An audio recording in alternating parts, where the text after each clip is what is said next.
kami nyanyi calon berdiri semua.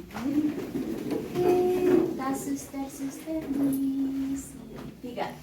Kita suster-suster misi, harta indah Bapak Arnold. Kita suster-suster misi, kita rasul-rasul Kristus, berani maju karena Kristus dan membawa kerajaannya.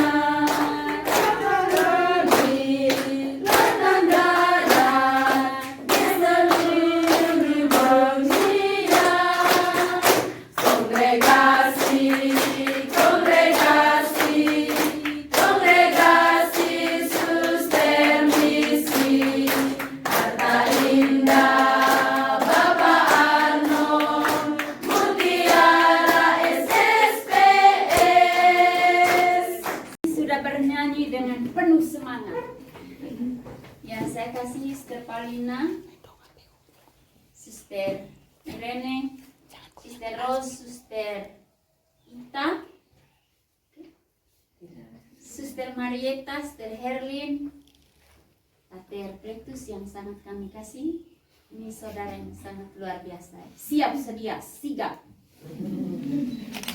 Dan para novis serta postulan yang terkasih, saya sengaja memulai sepatah dua kata istilah. Saya mau beri pesan saja.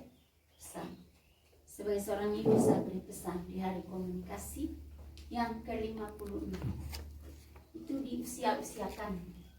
Jadi dia tidak muda lagi dan tidak terlalu tua. Di antara tua dan muda. Hari ini kita merayakan hari ulang tahun atau hari komunikasi sedunia. Kita mengikuti arus gereja karena kita adalah bagian dari gereja. Dan HUT atau hari komunikasi yang ke-56 dengan tema mendengarkan dengan telinga hati. Saya tidak mau mengurangi isi dan inspirasi yang dituangkan oleh Pater Kletus dalam khotbah. Jadi saya tidak mau sentuh lagi bagian yang rohani, tetapi saya mau membawa kita masuk ke dalam tren Santo Arnold Jansen, yaitu spiritualitas trinitaris. Inti dari mendengarkan dengan telinga hati adalah untuk mendekatkan atau membawa atmosfer kita dekat dengan Tuhan, dengan sesama dan dengan alam ciptaan. Mendengar kepada orang yang bisa mengekspresikan perasaannya gampang, tapi mendengar kepada yang tidak terungkapkan itu tidak mudah.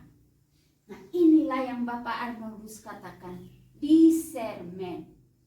Lalu kita SSPS di zaman ini, SPD juga adalah menjadikan discernment sebagai jalan hidup atau discernment the way of life. Artinya semangat dari hidup kita sebagai calon, juga sebagai SSPS dan SPD. Saya mau mengambil 3 poin dari mendengarkan dengan hati yang diserukan oleh Bapak Suci Paus Fransiskus. Berbicara tentang kualitas mendengarkan, tadi sudah sangat luar biasa diuraikan oleh Pater Kletus. Saya mau melihat dari sisi lain. Pertama adalah semangat kerendahan hati seperti Yesus. Kalau dia tidak dengarkan kehendak Bapa, dia akan mempertahankan dia punya kealahan. Saya kan putra, mau apa? Saya mampu semua. Mungkin pada zaman ini, zaman di mana kita menggeliat dengan teknologi serba canggih, baik untuk belajar kerendahan hati. Artinya apa? Menerima dan taat. Taat melaksanakan, jangan mengandalkan diri sendiri, tetapi selalu merasa bahwa saya hanya bisa menjadi sempurna bersama dengan yang lain. Atau dengan bahasa Ara Kapitel General ke-15 kongregasi kita adalah kolaborasi. Kolaborasi dengan diri. Jangan lupa dengarkan bahasa tubuh kita. Mungkin tubuh kita merasa sakit, dengarkan. Mungkin tubuh kita merasa jengkel, dengarkan. Merasa marah, tapi bukan untuk tinggal dalam situasi itu, tetapi untuk keluar dari diri, kerendahan hati untuk keluar dari diri. Kalau saya tidak salah, novena Pentekos pada hari kedua adalah bagaimana kita diundang untuk keluar dari diri, pergi kepada yang lain. Keluar dari, bahasa Sister Herlin kemarin dalam permenungan adalah keluar dari zona nyaman kita. Dan beliau menyinggung tentang jangan menjadikan tembok biara itu sebagai tempat yang nyaman untuk kita berenang. Tapi bagaimana kita menanggapi situasi sekitar. Dan saya kira ini yang ditanamkan dalam formasi kita. Untuk itu, terima kasih kepada para formator. Tepuk tangan untuk mereka. Keluar dari diri melalui pendampingan, mendengarkan. Setiap orang itu tidak mudah. Satu orang harus mendengarkan 27, 10, 11 orang, tidak mudah. Lebih mudah satu orang mendengarkan kepada satu orang, tapi mendengarkan kepada banyak orang agak susah. Apalagi yang tidak mampu mengungkapkannya. Tadi dalam khotbah Pater sudah sentuh bagaimana pengalaman mendengar dengan hati, melihat gerakannya, melihat reaksinya, itu adalah membuahkan kegembiraan dan sukacita. Yesus justru mengenakan semangat kerendahan hati sehingga terjadilah karya keselamatan. Dalam hal ini juga kerjasama Roh Kudus dan Bunda Maria tetap mengantar kita kepada sebuah persatuan atau kolaborasi. Yang kedua, mendengar dengan rendah. Apa yang saya pikirkan yang harus terjadi? Tidak. Kadang-kadang apa yang tidak kita pikirkan itu yang terjadi. Misalnya yang tidak pernah pikir untuk diutus ke komunitas ini Tolonggeru. Tolonggeru ini adalah kehendak Tuhan. Contoh, atau Fanny tidak pernah berpikir bahwa saya merasa berat untuk maju ke langkah yang berikut, tapi dia mendengarkan suara Tuhan. Dalam discernment dia menemukan saya mesti tinggal lebih lama sebagai postulan. Satu contoh yang real.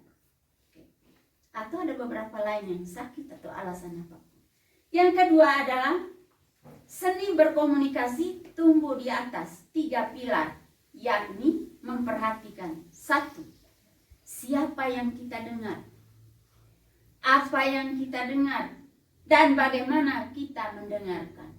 Itu yang dikatakan tadi, konten dari komunikasi itu harus berkualitas. Kalau kita hanya sepintas saja, kita lewatkan saja, Pater punya bahasa rohaninya tadi, lewatkan segala hal begitu saja. Artinya apa? Kamu sudah buat dan sedang melakukan, menemukan kehendak dan rencana Tuhan dalam setiap peristiwa yang kita alami. Suka atau tidak suka? Jangan lihat begini, saya tidak suka Sister Paulina, jadi apa yang dia omong saya tidak akan dengar. Walaupun di depan Sister Paulina saya angguk-angguk. Tapi sebentar kemudian saya akan buat hal yang lain. Kadang-kadang seorang formandi cenderung untuk begitu. Apalagi kalau ikut arus. Yang satu buat begitu, Rizka yang jengkel dengan Suster Rose, nanti dia pengaruh kepada Yeye, pengaruh kepada Anggi. Akhirnya menjadi sebuah lingkaran. Jangan lupa, ini adalah tren media sosial yang juga sudah masuk ke dalam kehidupan kita. Kadang-kadang yang kita suka itu saja yang kita ikuti.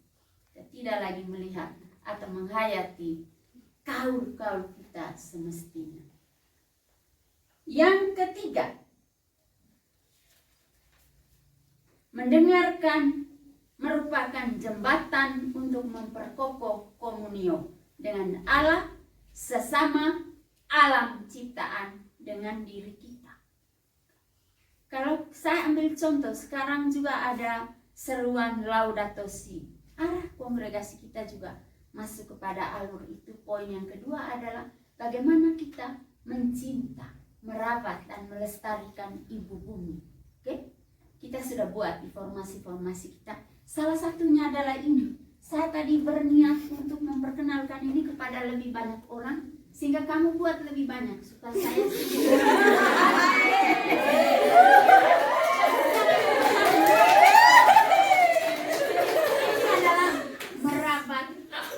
ibu bumi. Salah satu cara mendengarkan dengan hati, dengan telinga hati cerita. Andaikan motor ini terlantar di sekeliling kita, berarti akan terjadi banjir. Ya atau tidak? Ya. Tapi kalau ini diangkat, maka lingkungan kita menjadi asri dan sehat. Saya termasuk, saya akan boyong satu sebentar, tapi saya bayar ya.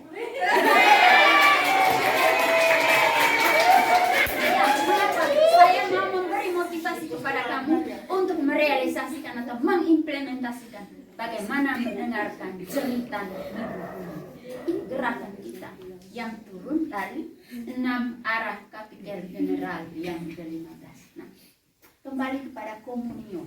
Komunio yang kita bangun Allah Tritunggal itu harus jujur, tulus, ikhlas, melihat semua dengan cara pandang dan cara mendengarkan secara positif. Supaya jangan ada, sebab sudah ada tren dari kubu politik yang diajukan oleh mass media komunikasi sosial digital adalah kelompok-kelompok. Siapa yang kuat, dia yang menang. Jangan gunakan itu. Ya, kita harus membentuk komunio yang tulus supaya misi kita tetap berkembang untuk mendengarkan jeritan dari orang-orang yang membutuhkan.